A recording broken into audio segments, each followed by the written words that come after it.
I'm John. I made a series breaking down the Raptors roster. We're going to go into each of these players, talk about their background, fit on the team, and what their individual goals are for this season. So if you're a Raptors fan, like and subscribe, and let's get into the video. All right, we got quite a few power forwards for you here today. First off, Juan Hernangomez. Now, if you didn't know, Juan in Spanish is like John in English, so obviously we're homies. Now, this guy is 26 years old, 6'9", 214 pounds. Last season, he averaged 11 minutes per game, 35% from three, and 2.5 rebounds. So 6 years ago, Juan was drafted 15th overall by the Denver Nuggets, but he struggled to find a consistent place, a consistent role since being on that Denver team. He's only averaged 49 games per season, but more recently, he did star in the movie Hustle, so that's pretty sweet. Now, last season, he played in Boston, San Antonio, and Utah. Those are all small roles in those teams, except for a bit of a starting stint there in Utah. But like I mentioned, he's been bouncing around like crazy these past years. So this season, his role is just going to be another 6'9" guy for Nick Nurse to run in that big lineup he loves. He's going to need to fight for playing time, though, and really earn it in practice. That said, injury could happen throughout the season and offer him some opportunity. And like I said, the Raptors really like those 6'9" guys. So, there's a lot of them on the team, and if someone get hurt, maybe he gets some minutes. Now, in terms of improving his game, that 56% free throw percentage is just embarrassing. I mean, the guy shoots 35% from three. How can you not shoot better free throws?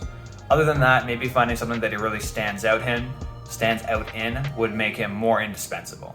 Now, he's signed a 1-year prove-it deal here on the Raptors minimum contract. It's the type of deal where you prove you still belong in the league. Now, I do have faith in the Raptors development system to see something in Juan where others did not, and I'm confident if there is something there, they'll get the best out of him. Next up here, we got Boucher, also known as Boucher. His shot kind of looks like a Boucher too. Anyways, he's 29 years old, 6'9", another one of these 6'9" guys, 200 pounds. Last season, he played in 80 games, almost all 82, averaged 21 minutes per and almost a block. So Chris started his journey with the Raptors 4 years ago. Since then, he's been the G League MVP and Defensive Player of the Year in 2019, and they've given the guy more responsibility and minutes each year he's played for them. Just this last offseason, he earned himself a $36 million contract over the next 3 years. That's huge for this guy.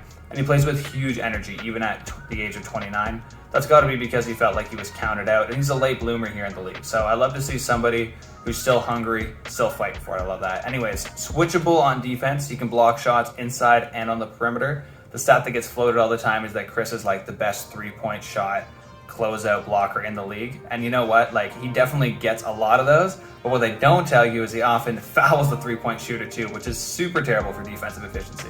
So, there's potential there, but he can refine that skill a little bit more. On offense, he's okay. He stretches the floor, he cuts, he can finish plays at the rim. He's nice. Now, last year, he sort of forgot how to shoot threes, going from 38% to 30%. But he did flourish in Nick Nurse's big lineup scheme. He definitely missed having Kyle Lowry out there, though, for easy buckets in the pick and roll. And he had a tough time getting open threes at the start of the year versus the end of the year. His three-point percentage actually improved by 4%, going from 28% before the All-Star break to 32% afterwards. So this season, I think Boucher's role has been solidified with that big contract, but his game still needs refinement. Get that three-point percentage from low 30s back up to the high 30s. Stop fouling three-point shooters when you're closing out. Just block them, don't foul them. He's got the potential there, but just really make that an awesome skill he has. And I think he should earn more playing time too. He can go from the low 20s to mid 20s, and that's even on a team that's more stacked. You got the young players getting better. You got Otto Porter signed and Thaddeus Young now for the whole year. Our next power forward up here, Thaddeus Young. He's 34 years old now, 6'8", 235 pounds. Last season, he averaged 16.3 minutes a game, 6.2 points on 52% from the field. So Thaddeus Young's played 15 seasons in the NBA, and just 2 years ago, he actually showed great playmaking skill in Chicago, averaging 4.3 assists per game on an over 2.0 assist-to-turnover ratio. He actually had that same above 2.0 assist-to-turnover ratio in Toronto last year, just on less volume, so that's awesome to see. So the Raptors traded for this guy partway through last season at the trade deadline, and just this offseason signed him to a 2-year, $16 million deal. Now Thad's play is super well-rounded. He playmakes, he shoots if he needs to, and he's a solid defensive cog that fits into our system. He's another power forward. The Raptors can use unlimited of those. I've mentioned that in Nick Nurse's scheme. A savvy vet, he's quick to learn, and he can mentor these young guys too. Now, last season was ugly for him from the free throw line, only 47% like that. What are you doing in the gym, man? Just shoot a couple free throws. Other than that, though, the offensive efficiency was quite solid, and he was able to eat up 20 minutes per game, for the Raptors, that was huge last year. They had big injury problems, so he replaced some of those injured guys, let some guys rest a little bit without there being massive holes on the floor, and he reduced the overload on minutes on people like Fred and Siakam, who I mentioned in my small forward video, played the most minutes per game in the NBA.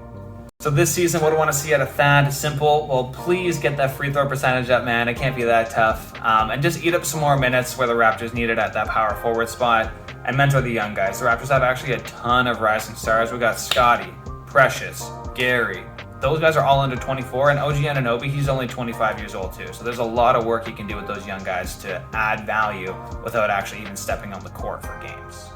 All right, last here for the power forwards. That's your man, Scottie Barnes, 21 years old, 6'9", 227 pounds. Last season, he played 74 games, and he started in every single one of those.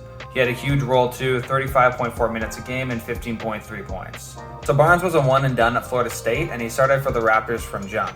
He actually won Rookie of the Year honors in a class featuring Cade Cunningham and Evan Mobley as the number 4 pick. As for play style, Barnes is a jack of all trades. He's a willing playmaker with 2.0 assist-to-turnover ratio on 3.5 assists per game, and he's got a great defensive frame on him. Already 227 pounds at 21 years old. That's insane. That gets you 7.5 rebounds a game, 1.1 assists, and 0.7 blocks. He's efficient on offense too from inside the three-point line.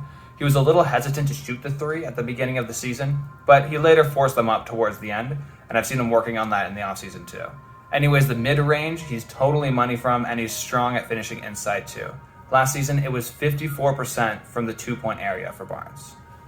So Scottie's been putting in work this offseason. Expect some improvements from the three-point shooting, especially in the corner. Now, his shooting gift is definitely there. He just needs to extend that range a little bit, just a little bit further back. Free throw too, go from low 70s to mid or high 70s. That would be awesome.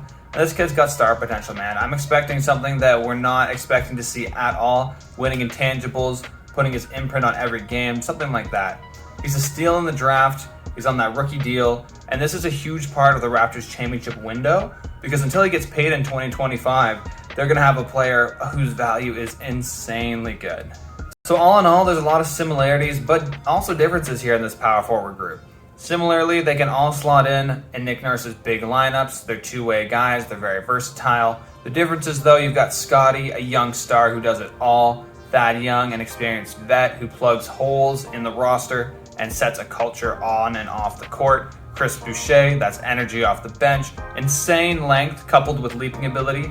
Who's a premium vertical threat on defense and offense. And lastly, Juan Hernangomez, the movie star. He's got potential, we hope, a project guy who's already, pretty solid. Anyways, I hope you enjoyed the video. If you missed my small forward breakdown, you can watch it here, and I'll see you in the next one. Peace.